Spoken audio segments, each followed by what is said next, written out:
Proposal does not lead to distribution of income. It does not combat poverty. Instead, it seeks to manufacture and distribute poverty. This proposal does not spur economic growth nor generate wealth so that every family in this country can have opportunities.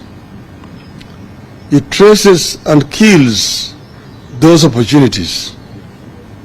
As the bill attracts the on Sunday, Honorable William Ruto said the 3% housing levy to be deducted from the basic salaries is mandatory patriotism.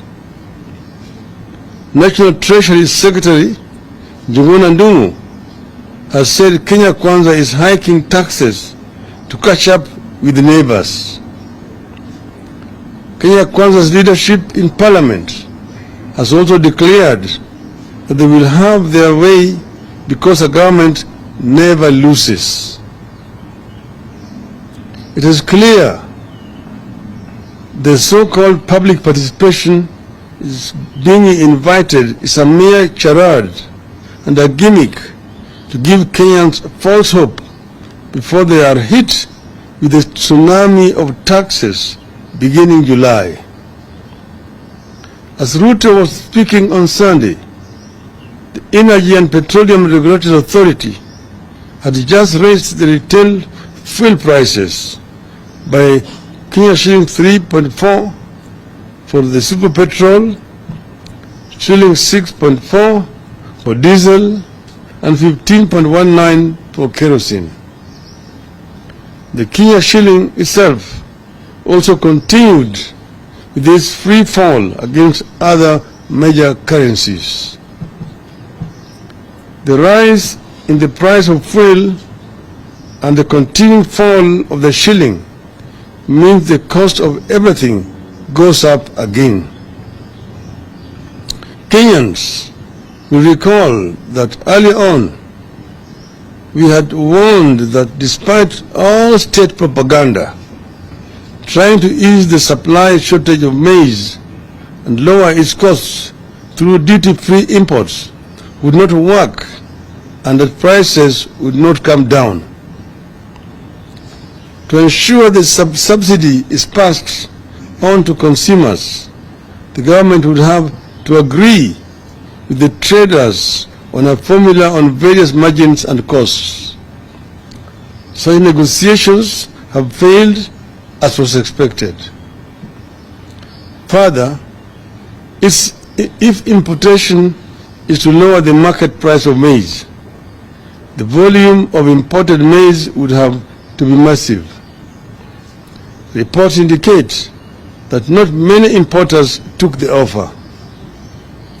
The net effect is that the price of unga has not come down. Instead, they are set to rise again. Because Kenya Kwanza essentially sees Kenyans as its beast of burden, even this darkening scenario has not been able to persuade the regime to seek middle ground on the finance bill. We state that for azimio, this bill remains a big no and no. There is unanimity over its rejection. It is our position that this bill does not qualify as a just tax system. Yes, the country is ripe for tax reform, but this is not one of them. This proposal does not lead to distribution of income. It does not combat poverty. Instead, it seeks to manufacture and distribute poverty. This proposal does not spur economic growth nor generate wealth so that every family in this country can have opportunities. It traces and kills those opportunities. As the bill attracts the poor, it dismantles the middle class too. The Finance Bill 2023 unfairly punishes a diminishing middle class that is already suffering severe blows and can least afford to pay more taxes. The most tangible result of this bill will be the incorporation of more Kenyans into the ranks of the poor. Consequently, we state as follows. 1. We continue to demand a major surgery of the finance bill in the interest of the suffering people of Kenya. 2. Instead of merely levying more taxes on Kenyans, Kenya Kwanza must address the economy's many structural shortcomings. For instance, there's a reason why the Kenya Revenue Authority is unable to meet its revenue targets. Kenya Kwanza must figure out and address the problem. 3. The cash flow problem in the country is due in part to the weakening of the Kenyan currency. The weakness is not just vis-a-vis the US dollar.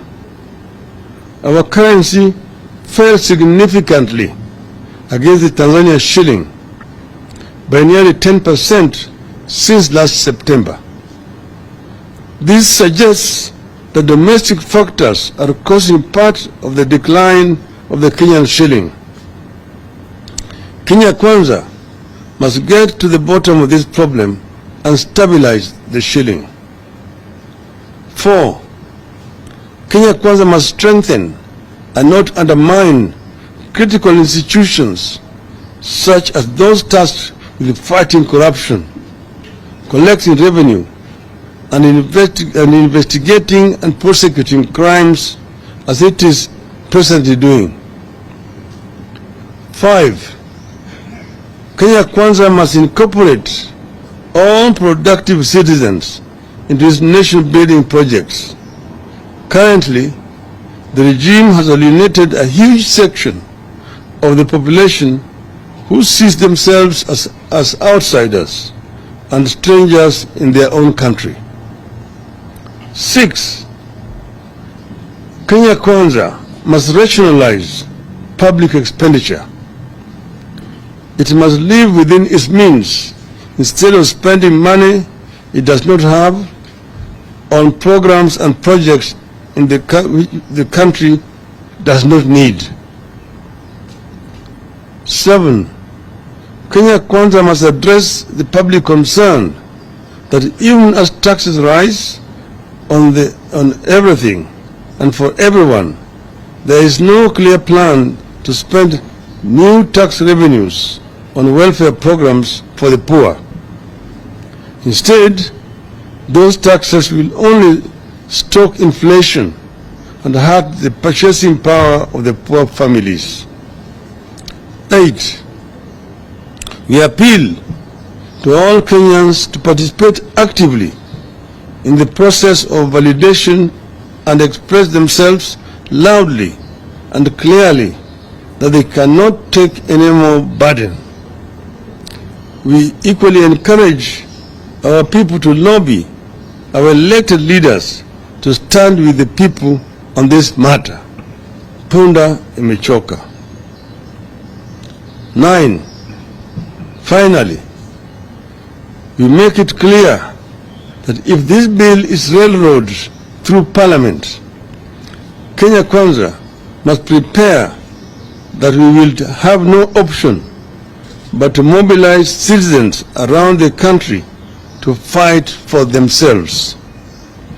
We will have no option but to mobilize all the social sectors and take all the necessary political actions to stop this blow and burden.